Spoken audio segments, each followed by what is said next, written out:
Lumineers, welcome to the Lighter Side Show. I'm your host, Jamie Butler, the Everyday Medium. Today we're going to be doing some trance channeling with Grace, and that segment is called Graceful Insights. Before we get there, I want to let you Lumineers know that we are doing classes. We have in January the online mediumship class. You can be anywhere you want to be. Come join me.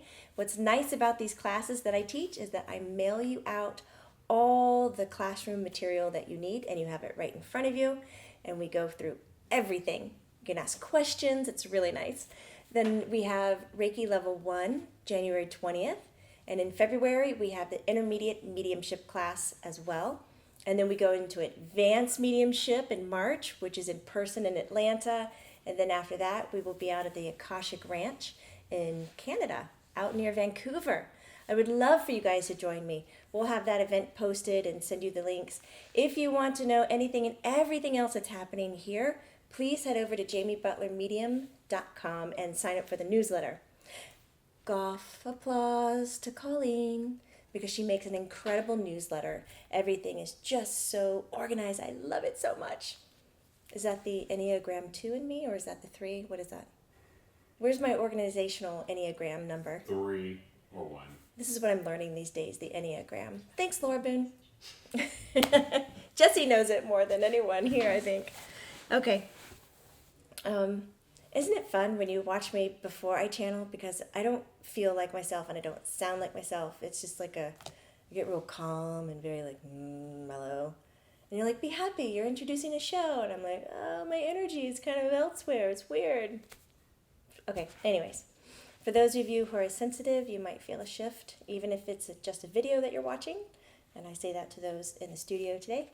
And if you are looking for energy, check out this side of my body and see if you catch anything on film. Okay, have a great time. Bye.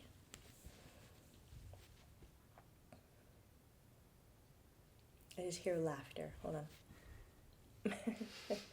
It's not easy to leave when you hear the funnies.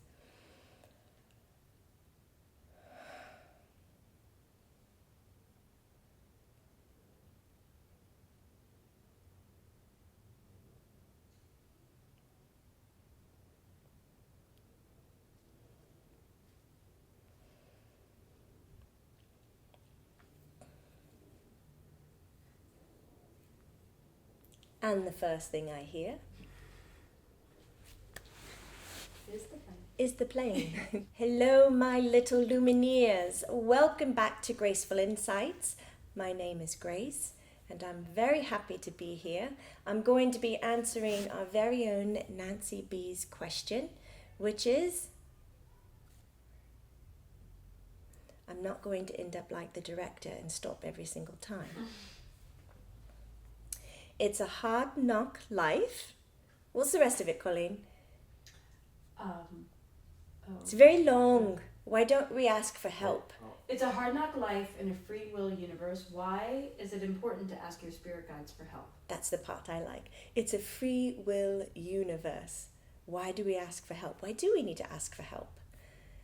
So I'm going to approach this from different angles, and not just to Nancy B, but to all the little Lumineers.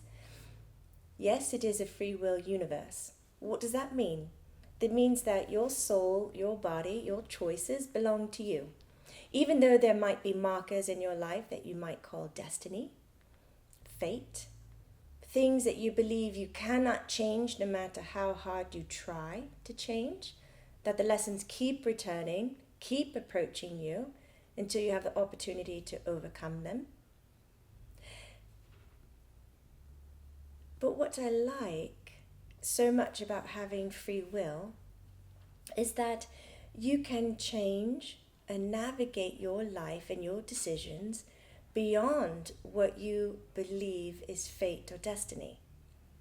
But I think the ignorance is that people don't believe that they are strong enough to do so, that they have the capability of doing so.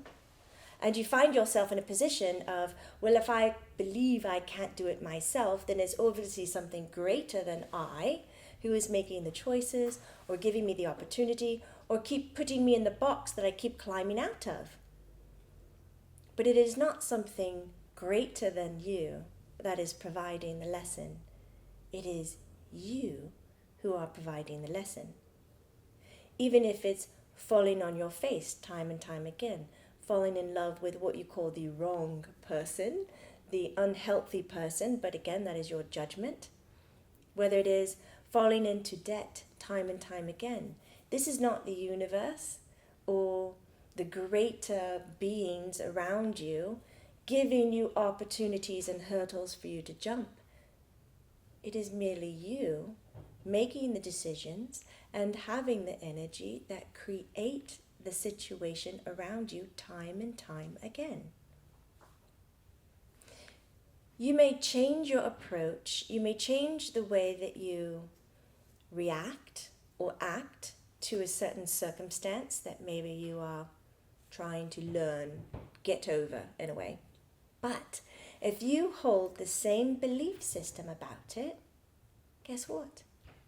No matter the myriad of approaches, the different actions you can dream of, do, if you hold that belief system, it's going to keep coming back into your life.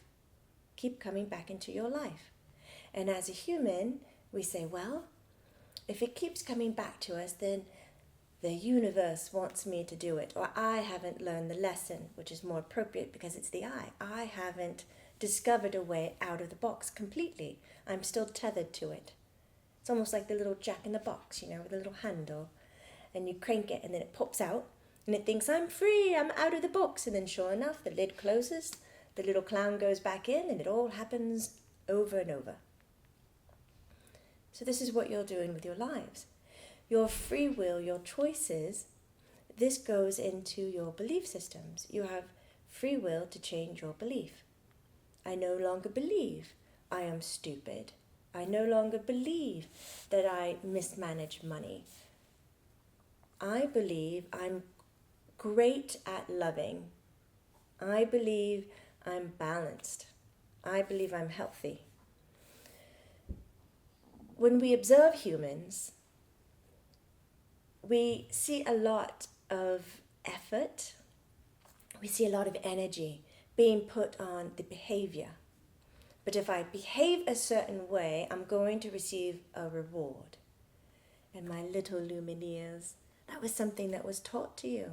It's not an authentic way of living.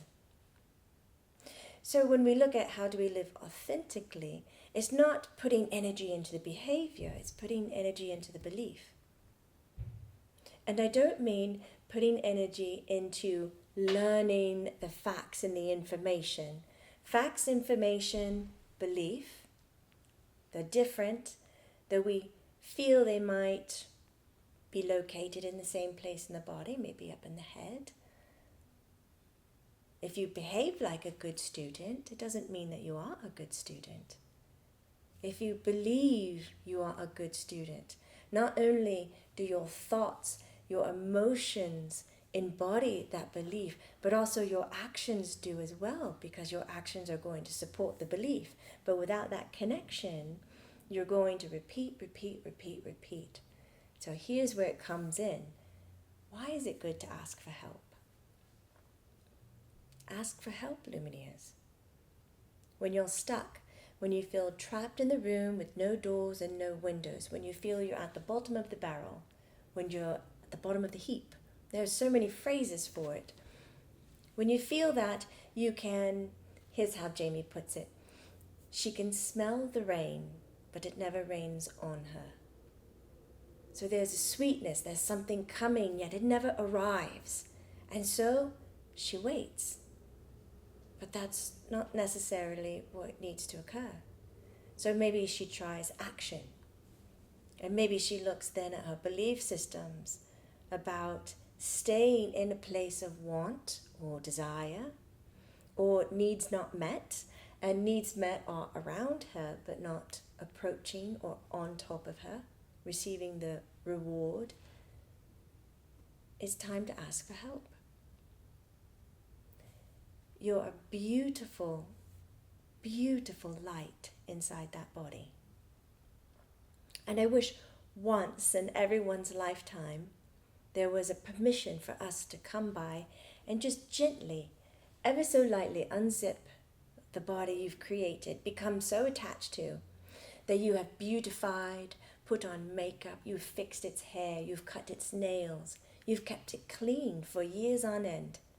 Just unzip it and allow that light to come out and for you to see it, for you to witness it, and know that it is you.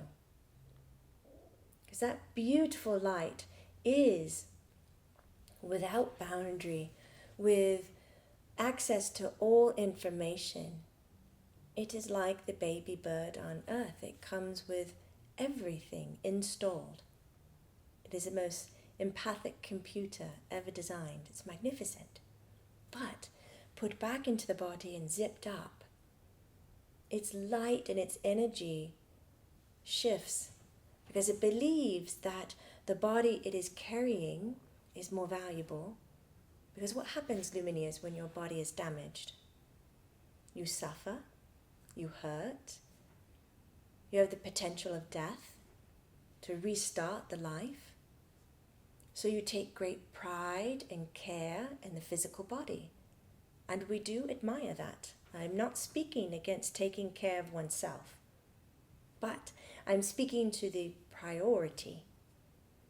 Where does the greatest amount of care begin? So the greatest amount of care that one could give itself is to the attention and the details of the belief. The belief. What you believe in empowers the rest of your existence. I'll say it one more time for you to listen to. What you believe in empowers your whole existence. It's not how healthy the body is. It's not how good your heart is, and it's not just what you know. All of it combined rests in your belief. Now, for some of you Lumineers who can hear this but don't quite understand how to get there, that's where the help comes in. Colleen just posed a beautiful question. Is there a difference in asking help from your spirit or your guides than asking help from your neighbor? And there is a difference, but yet the act of receiving is the same.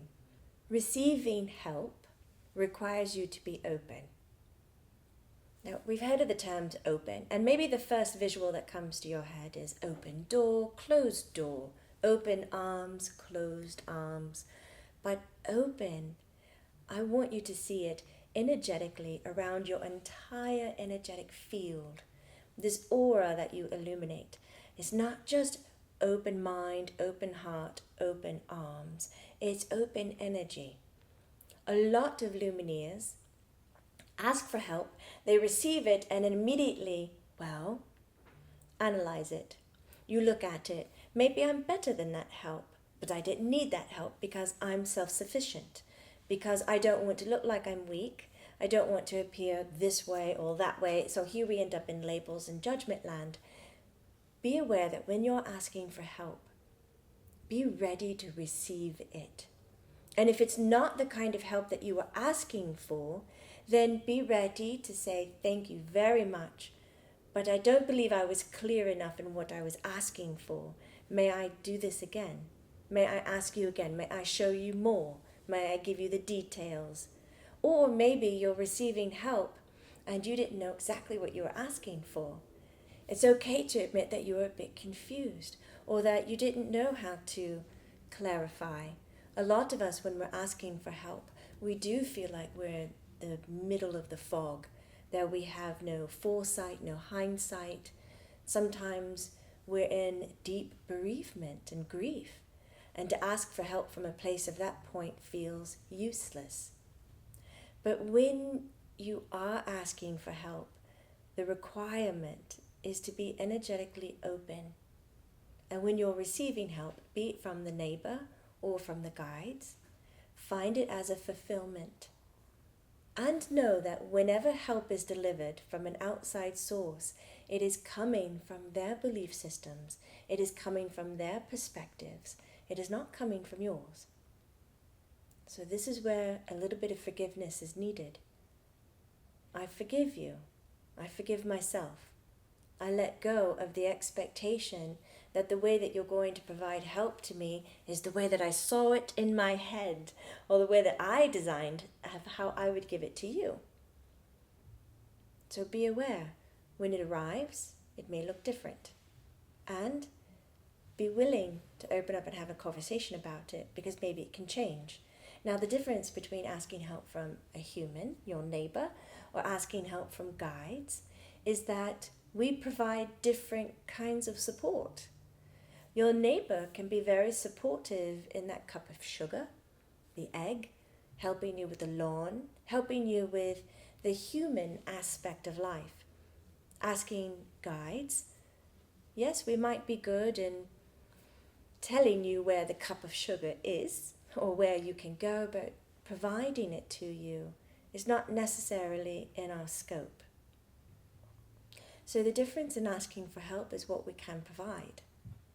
And when you're asking help from your guides, guidance, support, love, cleansing, all of this is helpful. It is knowing in the core of your being that the way that we are going to provide that help is to your highest good, to your highest need, above and beyond what you might be capable of comprehending. But if you rested within your belief system, you would know that you would feel, you would know, you would resonate with that the help that is coming in from us is resonating to your highest self. So it's not that there's a fault with asking help from humans, but you are resonating on a different dimensional plane. When you ask, we're able to see a bit more than what you're trying to convey. We are here to help. What gets in the way is the stubbornness of the human existence. I am independent, I am strong, hear me roar, I must do this alone, everyone must leave, I have to prove this to myself. But greatness is built as a community. Not one single person is great on their own, or creates fame on their own, success on their own, because they need the support, the viewers, they need the applause, the attention, they need the community. So as soon as you begin to convince yourself that it must be done alone, you're convincing yourself you no longer need help, that you're all-knowing. I smile at that one a little bit. All-knowing. That is in a lot of your enlightenment books. All-knowing. And it's not necessarily like that. I would like to compare it more to caring and loving so much that you release it to the point where you no longer need to care. That's not a vicious cycle, nor a conundrum. But do you see what I'm saying? So the importance of asking for help is so that you can reach your goals. Even though you have free will, and you can steer in every direction that you want, if you're trying to obtain your enlightenment, do so through your belief systems. Use your free will and your belief systems. There is a bit of humor, because a lot of the belief systems that are taught on earth are meant to be stagnant and stay with your life permanently. You will believe in this God, and this is how it will be, and this is how you will reach this God. And this goes across all belief systems. I'm not singling out one, but I did choose a touchy topic. Whereas you might grow, and that way of connecting to your God might not resonate with you anymore.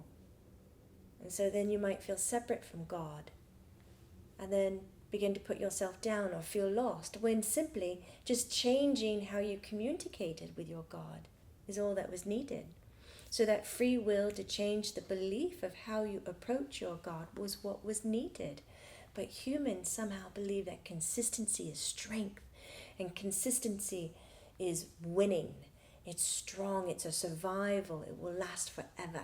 It is the all-knowing essence, consistency. When really it's change. We talk to Jamie time and time again and remind her, if you want to stay constant, always change, because change is your only constant. It's the only thing we can rely on. So as soon as you begin to tell yourself that you no longer need help and you don't need to grow and you're perfectly fine where you are, well, you're relinquishing a lot of life. So my little lumineers, instead of relinquishing the beauty of being human and growing and changing, ask for help. And the most beautiful way to ask for help is simply by opening your mouth and verbally asking for it. Even if you cannot find the right words or the clarity or the exact outcome you're looking for. And I might challenge that the outcome you have in your head might not be your best outcome. So provide some flexibility in what you're asking for. But in communicating to your guides, your angels, your God, your goddess, your earth, it requires you to communicate. You're in an age now where you no longer need the medium, the psychic, the friend to do the work for you. No longer need the pendulum, the dowsing rod, the tools. You are your best instrument.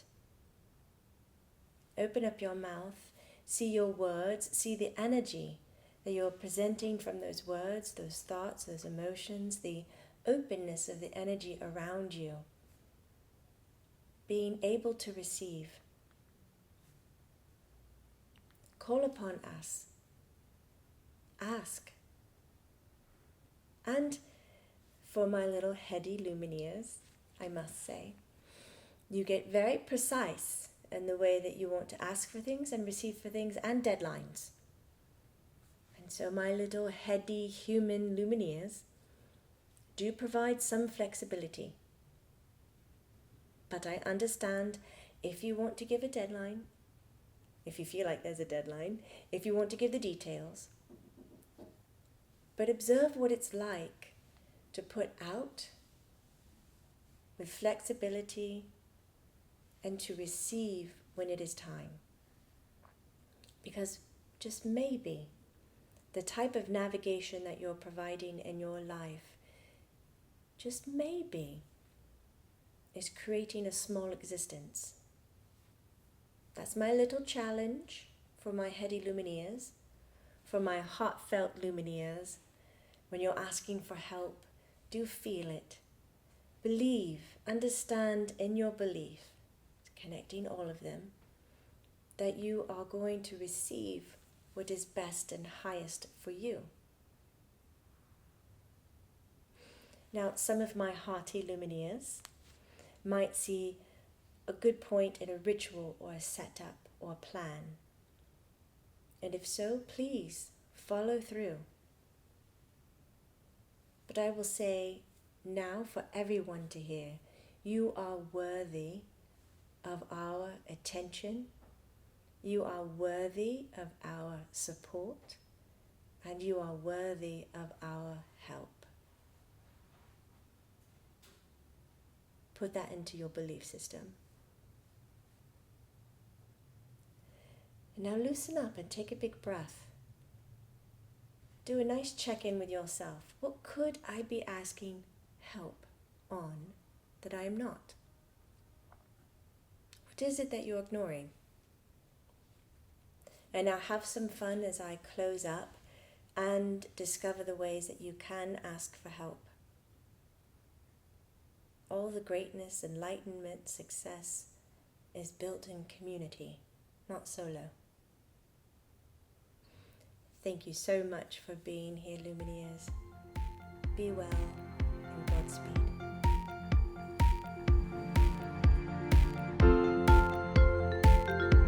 The lighter side with Jamie. The lighter side with Jamie. The lighter side with Jamie.